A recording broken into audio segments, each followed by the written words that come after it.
South Australia introduces world-leading bill to ban political donations from elections. Here's a summary of the article. The South Australian Premier, Peter Malinauskas, has announced plans to ban political donations from state elections, paving the way for nation-leading electoral reforms. The state's electoral amendment bill announced on Wednesday night will ban electoral donations and gifts to registered political parties, members of parliament and candidates. The state will provide funding to allow parties and candidates to contest elections, run campaigns and promote political ideas.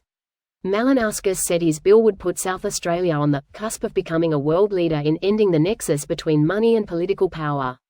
In order to level the playing field for newly created parties and independent candidates, the South Australia bill will allow candidates to receive donations up to $2,700, although they will remain subject to campaign spending caps.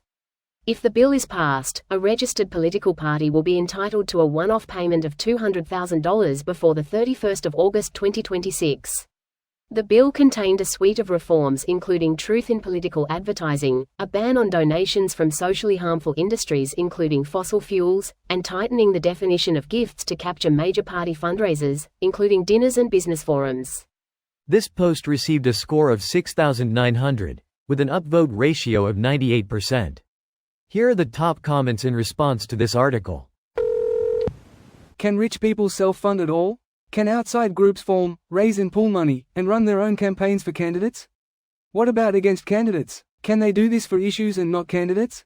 If so, where's the line there? What if a candidate is running on a particular issue and groups form to support or oppose that issue? That, or, is worrisome, of course.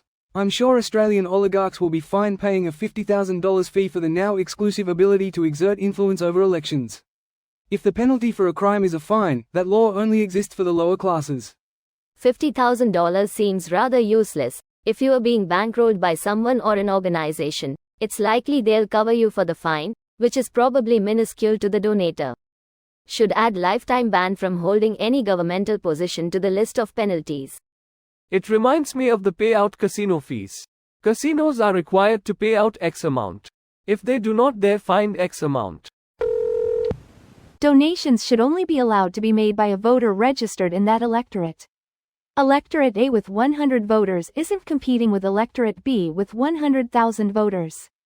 I've been voting for 20 years and I wouldn't know my state or federal representative if I fell on them. You want my vote, then you need to make sure I know who you are. Wow, this suspiciously wealthy person with dual Chinese citizenship sure is making a lot of donations from his personal wealth derived from legitimate Chinese government contracts.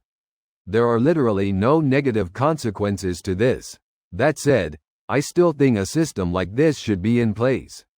Just as mentioned, it needs to be airtight.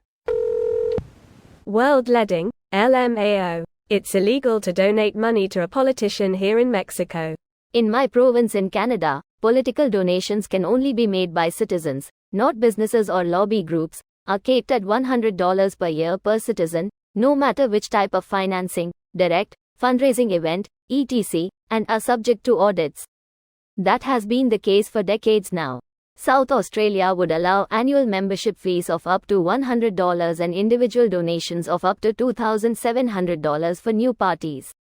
Not saying it's not very progressive, but I feel like world leading is overstating the case a bit. Direct donations. I'm sure you can just print flyers for $400 and distribute them yourself. Then you let know the candidate who was supporting them. Goods and services rendered for free constitute a donation in the sense of the law. The person must fill a contribution form or they expose themselves, and possibly their preferred party, to sanctions and fines. And signs. Flyers are one of the most scrutinized element of a campaign by both the chief electoral officer and the other parties. This video was automatically created by Reddit to speech. The article and comments in this video were selected from Reddit according to their upvotes, and any paraphrasing was performed by smmry.com, without any human intervention.